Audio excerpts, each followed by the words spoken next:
실시간으로 이 댓글을 달아주시면, 댓글로 뭐 이제 고민사항 있으신 분들 댓글 달아주시면 직원들도 그 고민사항 댓글 달린 거를 따로 저희가 편집을 해서 저희 유튜브 채널에 올릴 예정입니다. 예, 그래서 여러분들 이제 고민사항도 있으시면 이 댓글 많이 달아주시고요.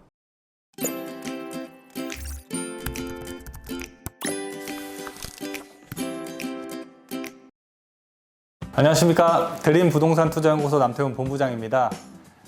정착내 부동산 성공투자 5월 6일 날 방송했었던 이 라이브 방송에서 시청자분들이 질문 주셨던 내용 중에 오늘도 역시 두 분을 선정해서 답변 드리는 시간 갖도록 하겠습니다.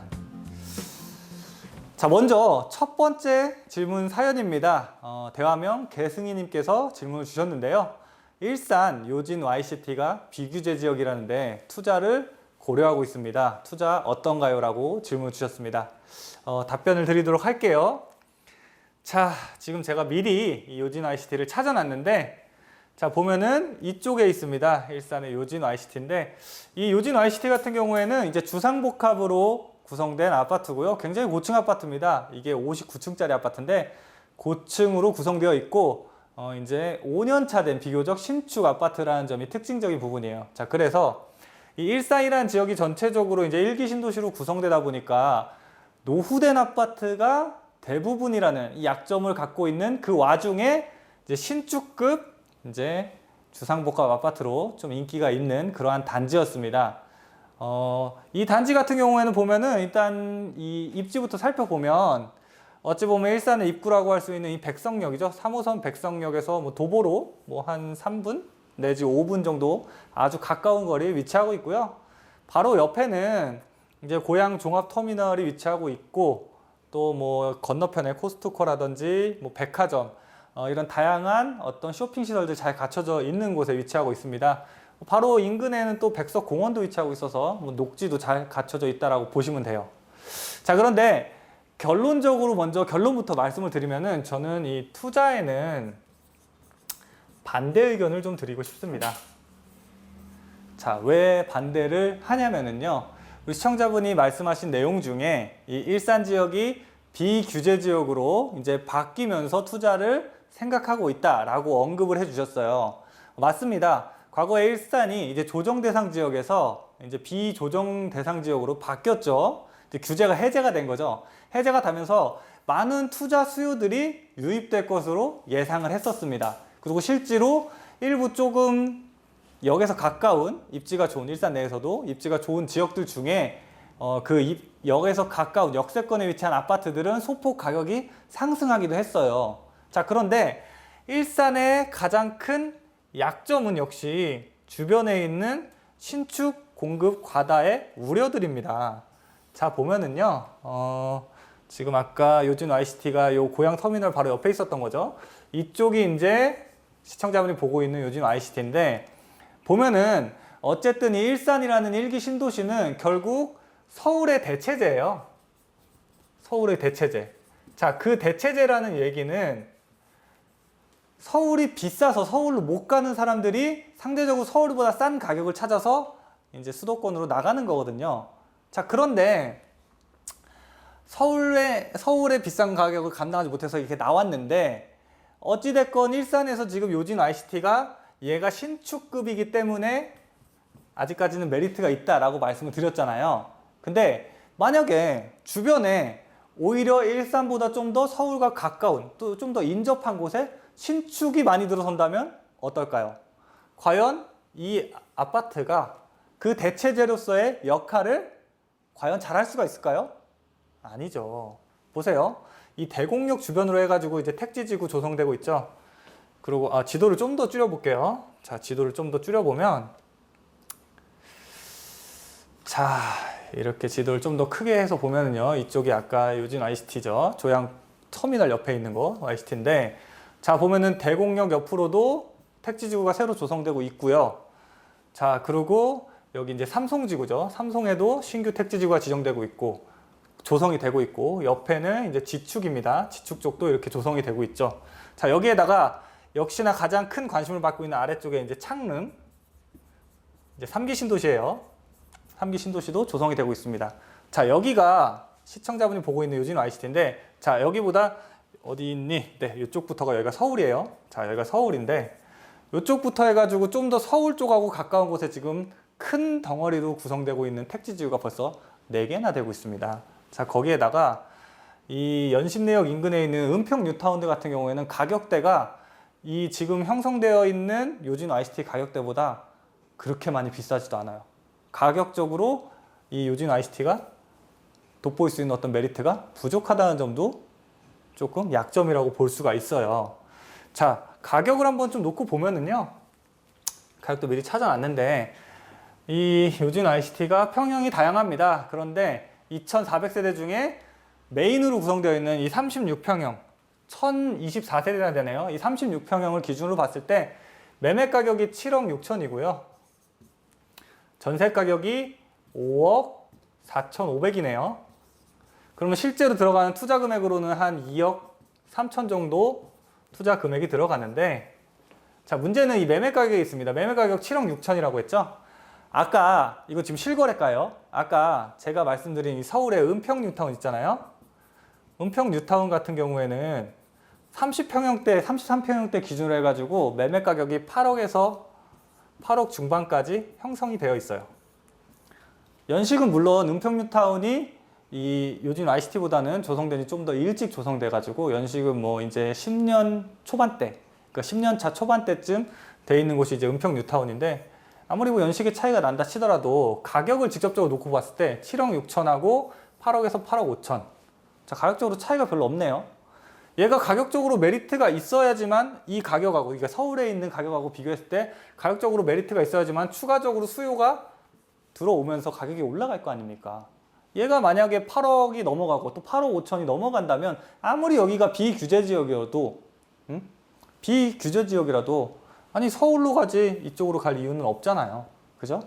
그렇다 보니까 이런 가격적인 부분, 또 주변에서 공급되고 있는 신축의 공급 과잉, 특히나 이 신축 같은 경우에는 택지지구로 조성이 되기 때문에 아무래도 조금 저렴한 분양가로 나올 확률이 높은데, 그렇다고 한다면 당연히 저렴한 분양가의 신축으로 대단지로 조성이 되는 택지지구로 수요가 좀 더 쏠릴 수밖에 없겠죠.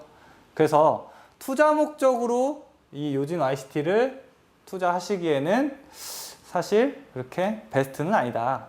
좀 더 다른 대안이 많기 때문에 베스트는 아니다. 그래서 투자 목적으로 구입하시는 거에는 반대라는 저의 의견을 드리겠습니다.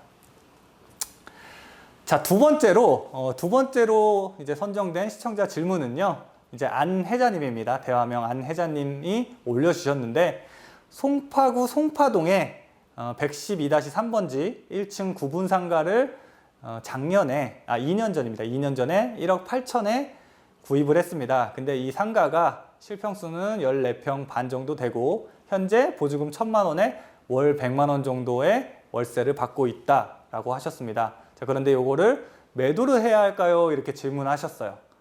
역시 이 상가도 미리 제가 지도를 찾아봤습니다. 자, 요쪽인데 지금 요쪽에 표시된 요쪽에 있는 상가입니다. 자, 보면은 입지를 먼저 찾아보면은 이 석촌역입니다. 8호선과 9호선 환승역이죠. 이 석촌역에서 역시 도보로 5분 안쪽이면 충분히 갈 수가 있을 것 같아요. 그리고 우리 상가가 위치한 곳이 이 전체적으로 봤을 때 이쪽 이제 석촌동이라든지 송파동 뭐 이런 지역들이 전체적으로 이제 단독이라든지 다세대 주택이 밀집한 주택가입니다. 그 주택가 안에서도 지도를 좀 더 크게 보면 지금 주택가 안에서도 이렇게 상권이 구성되어 있는 큰 길이 있는데, 큰 길의 코너 자리에 위치한 상가를 보유하고 계세요. 또 1층이라고 하시니까 상가로서는 또 가치가 좀 더 있겠죠. 자, 결론부터 말씀드리면은 저는 요거 좀 더 보유하시라는 의견을 드리고 싶어요. 자, 그 이유를 좀 설명을 드려보면 지도를 좀 좁게 나 볼게요. 우리 시청자분께서 말씀하셨을 때, 질문하셨을 때 2년 전에 구입을 했고 금액을 1억 8천만 원에 구입을 하셨다라고 했습니다. 근데 이 상가에 현재 보증금 1천만 원에 자, 월세 100만 원 이렇게 월세를 받고 있다라고 하셨어요. 자, 이 상가를 그대로 갖고 있으면은 뭐 지역적으로 어떤 개발 호재가 있느냐? 그런 건 아닙니다. 사실 이 석촌역 인근은요, 9호선 라인이 개통되기 전에는 지하철이 개통될 거라는 어떤 호재를 갖고 있었고, 또 위쪽에 제2롯데월드의 큰 업무 단지가 들어섰잖아요. 이런 제2롯데월드로 들어오는 어떤 직장인들 수요들이 아래쪽으로 유입이 돼서 이렇게 석촌동이라든지 송파동 지역이 그간 많이 가치가 상승한 것이 사실입니다. 자, 그런데 이런 가치 상승들은 이미 다 반영이 됐다라고 보셔도 돼요. 자, 그런데 그럼에도 불구하고 제가 갖고 가시라라고 말씀을 드린 이유는 이 월세에 있습니다. 월세. 자, 상가라는 녀석은 결국 수익률이 그 상가의 가치를 말해주는데요. 지금 1억 8천만 원에 구입을 했고 보증금 1,000에 월세 100만 원을 받고 있다고 한다면 실제 내가 들어간 돈은 1억 7천만 원이죠. 요거를 이 수익률로 계산을 해보면, 제가 미리 계산해봤는데 계산해보면 약 7.1%가 나옵니다. 수익률이 7.1%가 나오는데, 이게 높은 수익률인지 낮은 수익률인지 어떤 감이 안 오시는 분들이 있을 수 있겠죠. 제가 좀 비교를 해드리면은 이 강남권 테헤란로 쪽에 있는 그 오피스텔들 많죠. 이 오피스텔들 수익형으로 해가지고 월세 주고 계신 분들이 많아요. 그리고 월세를 줄 목적으로 구입하시는 분들도 많은데, 이 강남권에 있는 오피스텔들의 평균적인 수익률이요, 3.5% 정도 됩니다. 3% 초반에서부터 3.5%까지 수익률을 형성하고 있어요. 자, 그리고 우리가 수익 목적으로 거주도 하면서 수익을 거둘 목적으로 어떤 주택 같은 것들 있죠. 뭐 상가주택이라든지 아니면 일반 그냥 주택 같은 것들, 이런 것들 많이 구입하시곤 하는데, 이런 상가주택들, 그러니까 서울의 뭐 지역을 떠나서 그냥 뭐 이렇게 새 나오고 내가 거주도 하면서 이렇게 가꿔갈 수 있는 이런 상가주택들이 평균적인 수익률이 어느 정도냐면 4.5% 정도 됩니다. 상가주택이. 자, 근데 우리 시청자분이 갖고 있는 이 상가 수익률이 7.1%죠. 강남 오피스텔 평균 수익률의 거의 2배가량. 그리고 서울의 평범한 지역에 있는 상가주택의 수익률보다도 거의 뭐 1.5배 이상은 높은 수익률을 보이고 있는 상가입니다. 자, 그렇다 보니까는 이 상가는 사실 상가로서의 가치를 따져보자면 굉장히 효자예요.